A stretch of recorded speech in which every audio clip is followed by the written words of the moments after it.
11ই September সাত সকালে ইটভাটায় শ্রমিকের মৃতদেহ উদ্ধারকে ঘিরে চাঞ্চল্য ছড়িয়ে পড়ে গোটা পানিসাগর মহকুমা জুড়ে। ঘটনার বিবরণী জানা যায় যে পানিসাগর মহকুমার অন্তর্গত জলাবাসা মণিপুরি বস্তি সংলগ্ন ডিএনবি ইটভাটায় এক শ্রমিকের মৃতদেহ উদ্ধার হয়। ভাট্টা কর্তৃপক্ষ জানায় 10ই সেপ্টেম্বর সকালে মৃত শ্রমিকসহ একজন মহিলা মিলে মোট 5 জন শ্রমিক ঝাড়খণ্ড থেকে ডিএনবি ইটভাটায় কাজের উদ্দেশ্যে আসে। দুপুরে মালিকপক্ষ থেকে বাসনপত্র সহ মুদিমাল কেনার জন্য টাকা নিয়ে জলাবাসা বাজারে যায়। পরবর্তীতে ভাট্টায় ফিরে এসে 5 জন মিলে একত্রে রাত্রিতে আনুমানিক 9টা নাগাদ খাওয়া দাওয়া সেরে নিজ নিজ ঘরে ঘুমিয়ে পড়ে। আজ সকালে কাজে যোগ দেওয়ার উদ্দেশ্যে গিয়ে অপর এক শ্রমিক তাদের ডাকাডাকি করে দরজা না খোলাতে দরজায় ধাক্কা মেরে দেখতে পায় পর্ণা উরাং বয়স 30 পিতা মাঙ্গু উরাংয়ের রক্তাক্ত দেহ নিথর অবস্থায় বিছানায় পড়ে রয়েছে। এই দৃশ্য প্রত্যক্ষ করে শ্রমিকটি দৌড়ে গিয়ে খবর দেয় ম্যানেজার অরূপ মল্লিককে। পরবর্তীতে খবর পেয়ে ঘটনাস্থলে পৌঁছায় পানিসাগর থানার ওসি সুমন্ত ভট্টাচার্য সহ পুলিশ এবং নবাগত মহকুমা পুলিশ আধিকারিক আইপিএস রাহুল বালহারা।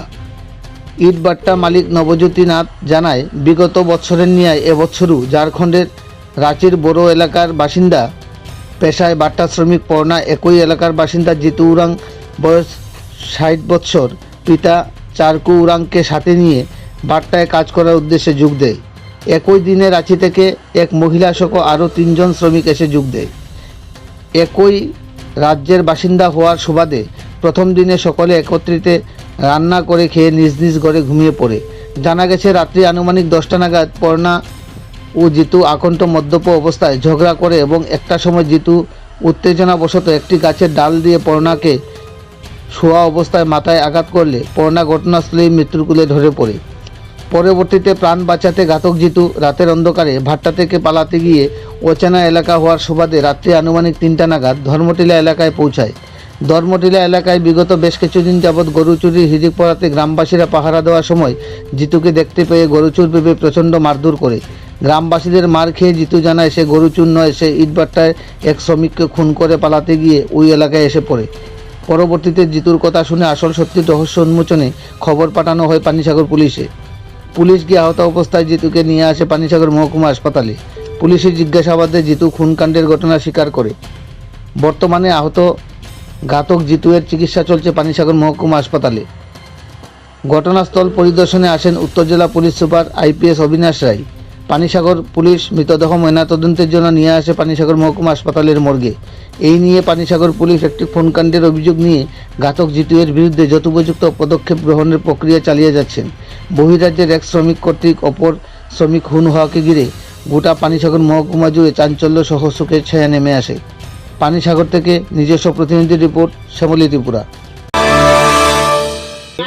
रांची में है। रांची में है? हाँ जी। उसको मार दिया तुम? नहीं, उसका रांची वाला को मारा। तुम मारा है रांची वाला को? जी, वो हमको पूछ रहा था ना। हाँ। किसके भट्टा में रहता है? वही भट्टा में थे। कौन सा? इधर का नाम है? तो मार के तुम इधर इधर भाग के आया? हाँ, उसको मार के इधर भाग के आए। कौन सा भट्टा? यहाँ क्यों आया? तो उससे मर्डर करके हम इसके घर में क्यों किया? खोजते खोजते यहाँ गढ़ा में लोग छिपे थे और उधर भागते भागते हमको नहीं पता था कि इधर घर है। নমস্কার। অ্যাকচুয়ালি ওরা রাঁচি থেকে কালকে 5 জন এসেছিল, 4 জন ছেলে আর 1 জন মহিলা। তো কাল তো আমি আসিনি কালকে ভাট্টাতে। সকালবেলা ম্যানেজার ফোন করলো যে তাদের একটু ভাট্টা চলে আসার জন্য। আমরা কী হয়েছে এসে জানতে পারলাম যে একজন খুন হয়েছে। তো তদুপরি আমি পুলিশ স্টেশন চলে যাই, গিয়ে একটা লিখিত দিয়ে আসি তদন্ত করার জন্য। গতকাল কটার সময় এসেছিল? 3টা 4টা। এরপরে আপনি আর কোনো জানতে পারেননি যে তাদের মধ্যে কোনো ঝগড়াঝাটি বা কোনো সমস্যা হয়েছিল? আজকে কখন জানতে পারেন যে খুন হয়েছে? সকাল 6টার দিকে ম্যানেজার। ওরা কোন জায়গার? রাঁচি। কি নাম যার খুন হয়েছে, কি নাম? পর্ণা উরাং। ওর বাড়ি রাঁচিতেই? রাঁচিতে। আর যিনি খুন করেছে ওনার নাম কি? কে খুন করে যদি আমি বলতে পারবো না। আমরা জানতে পেরেছি সাসপেক্টের একজনকে পানিসাগর থানায় আটক করা হয়েছে। তদন্ত স্বার্থে দিয়েছি 4 তারিখে।